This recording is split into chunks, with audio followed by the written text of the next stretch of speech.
તારા ત્રિવેદી। આજે આપણે ચણાના લોટના નાયલોન ખમણ બનાવશું। તો આપણે ચાળીને તૈયાર કરેલો ચણાનો લોટ લીધો છે।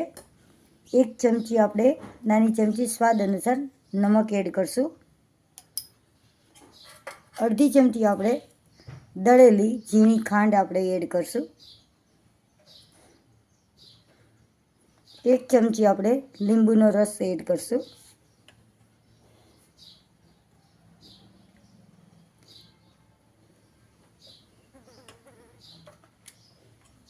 હવે આપણે જરૂર પ્રમાણે થોડુંક ગરમ કરેલું પાણી લીધું છે। જરૂર પ્રમાણે થોડું થોડું આપણે એડ કરવાનું છે।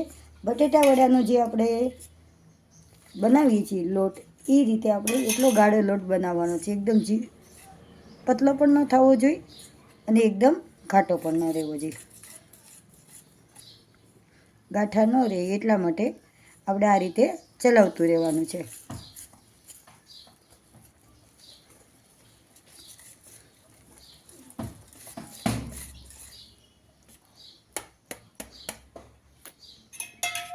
થોડુંક પાણી આપણે જરૂર પ્રમાણે એડ કરશું।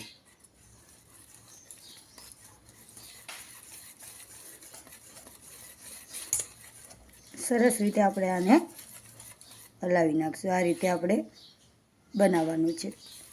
એકદમ સરસ મિશ્રણ થઈ જવું જોઈએ। આપણે હવે આને અડધી કલાક જેટલું આપણે ઢાંકીને મૂકી દઈશું એકદમ સેટ થવા માટે।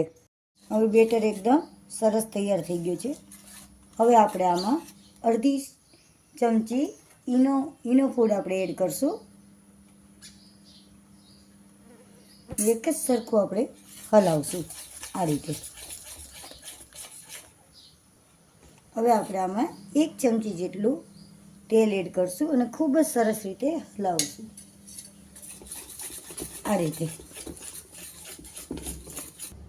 આપણું બેટર એકદમ તૈયાર થઈ ગયું છે। આપણે એક બાઉલમાં પાણી લીધું છે 4 થી 5 કપ અને એક કાંઠો મૂક્યો છે, સ્ટેન્ડ મૂક્યું છે।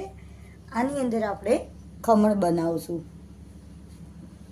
આપણે બાઉલની અંદર આપણે ખમણ બનાવશું। આમાં તેલ આપણે એડ કરી દીધું છે અને આ રીતે આખા બાઉલમાં આપણે તેલ લગાવી દઈશું।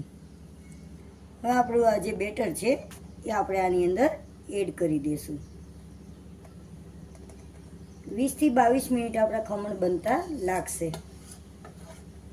આ રીતે આપણે આની અંદર મૂકી દઈશું અને ઢાંકી દઈશું। ગેસની ફ્લેમ એકદમ ફૂલ રાખશું અને 22 મિનિટ માટે આપણે આને બનવા દઈશું।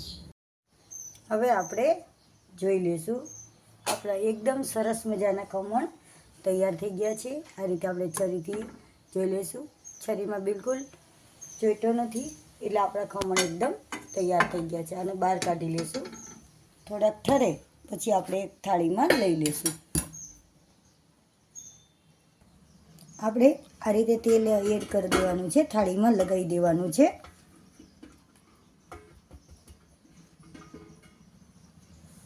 આપણે છરીથી થોડુંક આ રીતે કરી નાખવાનું છે। આપણે આ રીતે આને ઉલટું કરી નાખવાનું છે। આપણે એકદમ સરસ મજાના ખમણ પોચા સરસ તૈયાર થઈ ગયા છે। આને આ રીતે ઉલટા કરી નાખશું અને છરીથી સરસ મજાનાનું કટિંગ કરશું આ રીતે। નાના પીસ કરવા હોય તો પણ ભલે, એકદમ જાળીવાળા આપણા સરસ મજાના ખમણ તૈયાર થયા છે।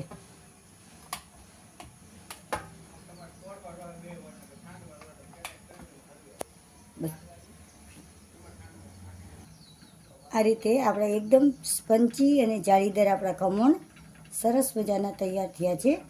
હવે આપણા ખમણ ઠરે પછી આપણે આનો વઘાર સરસ મજાનો કરશું। માટેની સામગ્રી તૈયાર કરી છે: લીલા મરચાં, તલ, રાઈ અને લીમડાના પત્તા। હવે ખમણ વઘારી નાખશું જે આપણે ઘરે બનાવેલા છે એને સરસ રીતે આપણે વઘારી દઈશું। તેલ ગરમ થાય એટલે આપણે રાઈ અને તલ એડ કરી દઈશું। જોશું આપણે તેલ ગરમ થઈ ગયું છે। 2 દાણા રાઈના નાખીને અને તેલ ગરમ થયું છે નહીં એની ચકાસણી કરશું। એકદમ સરસ ગરમ થઈ ગયું છે। આપણે વઘારની સામગ્રી જે તૈયાર કરી છે એ આમાં એડ કરીશું.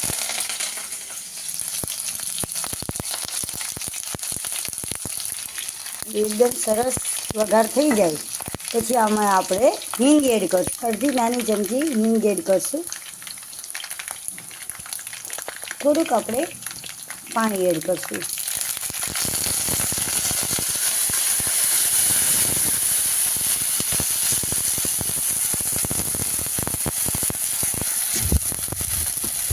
હવે આપણે આમાં દળેલી ખાંડ છે એ એડ કરી દઈશું. નમક એડ કરશું. નમક તમારા સ્વાદ અનુસાર એડ કરવાનું છે. આપણે આમાં લાલ મરચાંનો ઉપયોગ નહીં કરીએ. પાણી એકદમ સરસ મજાનું ઉકળી ગયું છે. વઘાર એકદમ સરસ તૈયાર થઈ ગયો છે. હવે આપણે ગેસ બંધ કરીને અને આ વઘારને ધીમે ધીમે આપણે ખમણમાં એડ કરશું.